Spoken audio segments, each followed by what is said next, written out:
Welcome back. Now, earlier this year, retired police detective Gary Heseltine launched UFO Truth online magazine, and in November he hosted the first conference. I caught up with him outside the venue in Holmfirth, Yorkshire. I'm with Gary Heseltine and I'm at the UFO Truth Magazine conference. This is the first conference, Gary?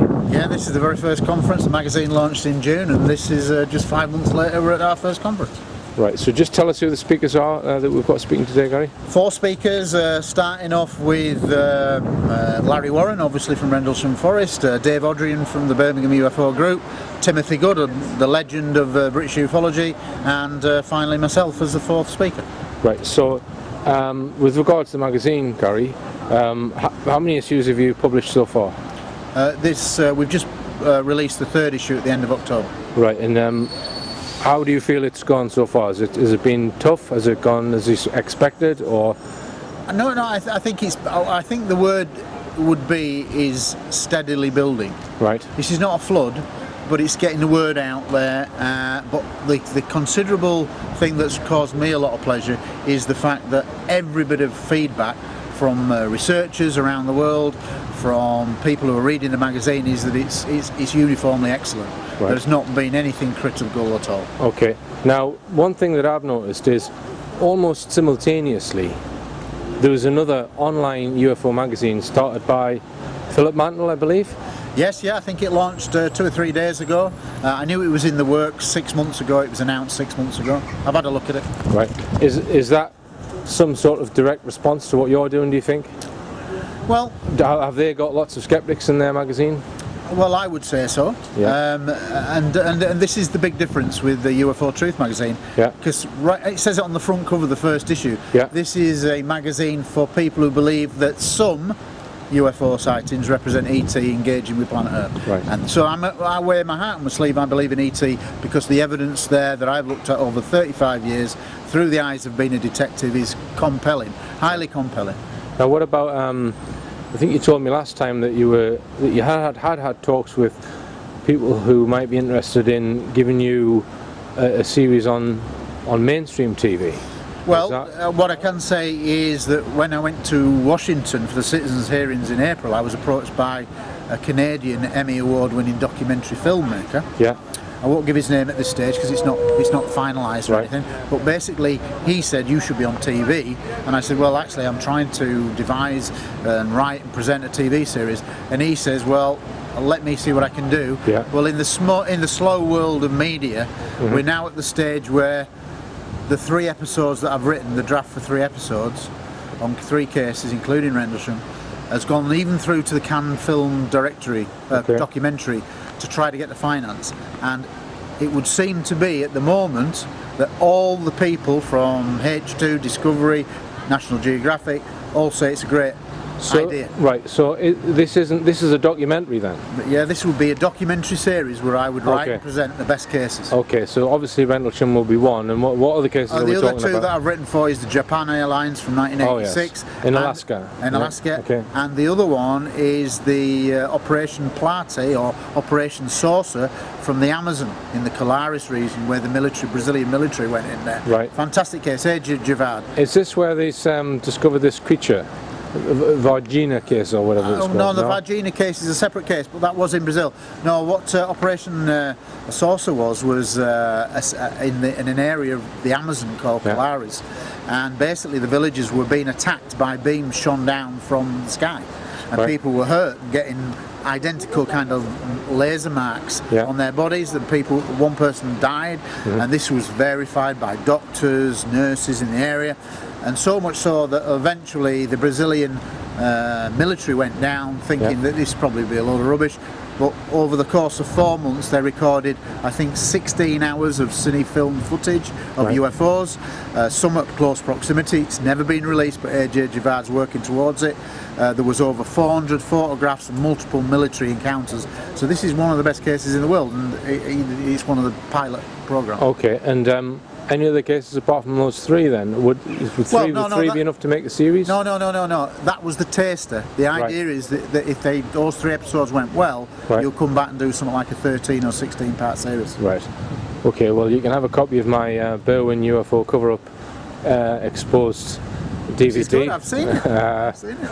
And you're doing great work. Because that shows what shenanigans they do get up to cover things up. Absolutely. Yeah. The premise, obviously, the kind of unique perspective I can put on it is because I was a detective for so long. I only look at it from an evidential point of view, and there's lots of these questions that have never been asked by supposed mainstream documentaries. Right. So I want to go and redress the balance and say, well, let's have the pilot on, let's have the co-pilot, let's have the navigator on. You know, let's try to let's have the Ministry of Defence on there. Let's seek all these interviews and put them onto camera. So just to get back to the magazine, so are you going to try and get that done in print, or for the immediate future is it? As far as I'm concerned, the logistical problems of print are profound. Right. In terms of costs. Right. I looked at it once before and you quoted 50 to 100 grand with no guarantee of any success because it's a marginal specialist kind of magazine, and you've got to put your house up as collateral. That's a bit risky. Right. The beauty of the modern age is that most people are happy to read off Kindles, Kobos, iPads, iPhones kind of thing. So it's tablet technology. They're happy to read off a screen, whereas 7 years ago, they wouldn't read off a screen. Now they are, so there's no overheads as such with the magazine. And of course, one of the things that makes UFO Truth Magazine a little bit different is the fact that a third of all monies that comes through from yearly subscriptions is automatically ring-fenced by me for UFO causes. And in the short term, what that means is it starts generating the finance mechanism for conferences in the UK, because we haven't had that ever, an automatic funding. And this will do that, but as the magazine grows and it's got correspondence from all around the world, top people around the world, if we can get the English language to really take it on board and get thousands of people around the world, there's going to be a massive pot of money that we can use for grants for forensic tests, animal mutilation case, you know, if it's a vet's test needs doing, they can apply for a grant, and there you go. So that's the idea. Okay, so since you've retired, Gary, have you had any contact with the police? Very little. No, not officially, no. I'm in touch with one or two colleagues, but nothing official. Literally the last 7 months, and I'm sure you can appreciate because of all the documentaries you do, it's just gone by like that. Right. And of course you still are trying to establish yourself, get your subscriptions going, trying with the media, different efforts. So I've not done any really probing back to the police, but that's on the agenda certainly within the next 6 months. Right. Okay. So you're not going to try and get retribution for what they did to you? Well, no. Well, it'll certainly be in the book what happened to me, the 12-month written warning for writing a private letter to the MOD, Chief Constables.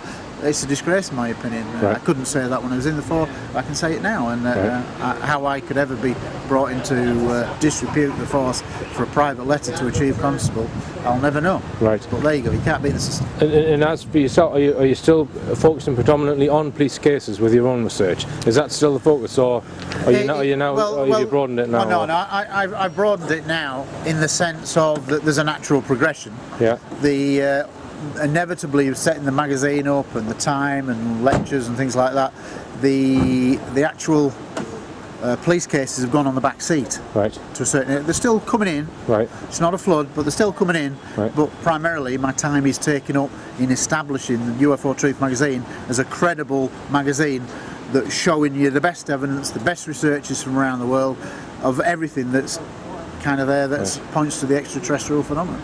All right, and Gary, well, thanks for speaking to us today, and good luck with the rest of today and all of your other endeavours. And thank you very much, and it's nice to see you on your feet. Yeah, okay, I've stood up for more than 5 minutes. Cheers, Gary. Thank you.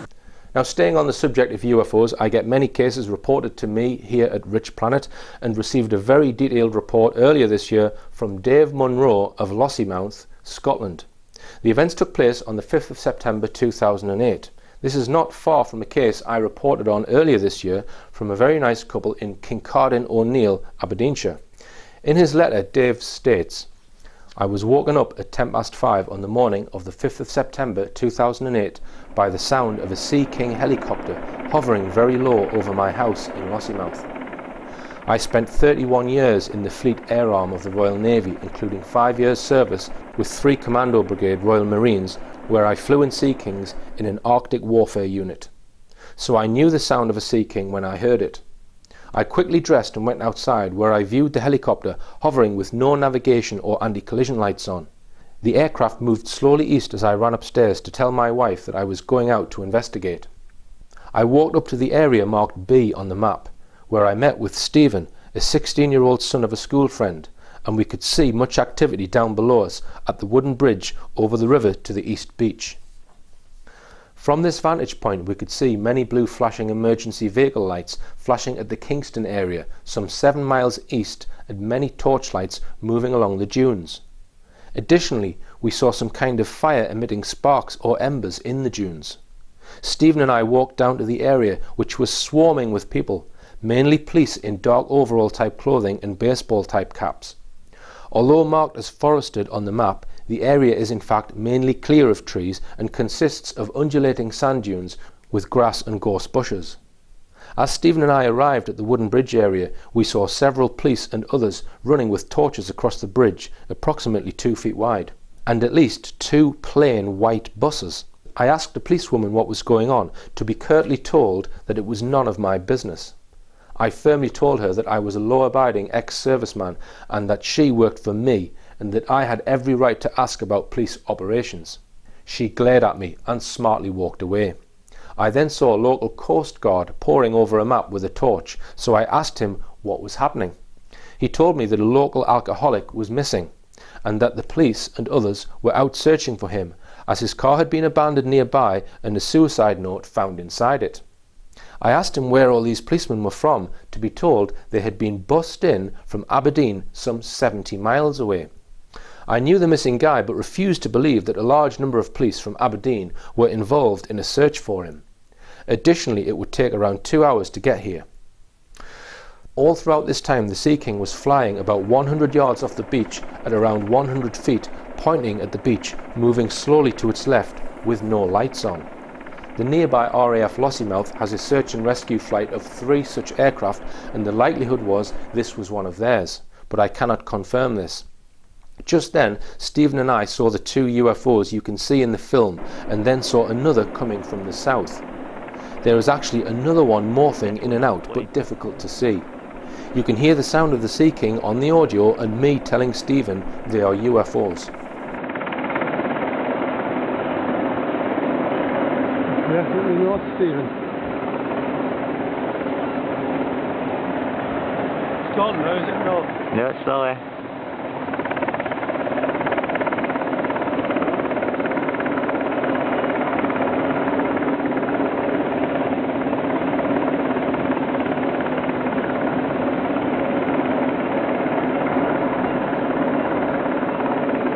With 2 of them now. Sorry? Is that 2 of them? Yeah. Okay, now that's getting weird, isn't it? 2 of them. So what's going on there then? Well, that's what you call UFO activity, Stephen. And that's what I said to you in the first place when we came down. Where's the other one gone? We've got one. Can't find the other one. Now, Dave Munro's comments of this strange event are as follows, that he believes this was an expected or briefed event. Somebody had foreknowledge in his opinion. Many UFOs have been spotted off this coastline previous to that event, and on a previous occasion Dave witnessed a huge flaming mass in the sky to the south one night and watched as a Sea King flew at high speed towards it. Dave claims that the helicopter approached it at speed and it simply went out like a light. Now this sounds quite similar to the Berwyn Mountain UFO incident of 1974, where at least 7 witnesses saw a huge glowing spherical object on the side of the Berwyn Mountain which stayed there for at least 40 minutes. So could the fire in the distance seen by our 2 witnesses have been a downed UFO? Anyone with further information on this 2008 event, please get in touch via richplanet.net. Join us after this.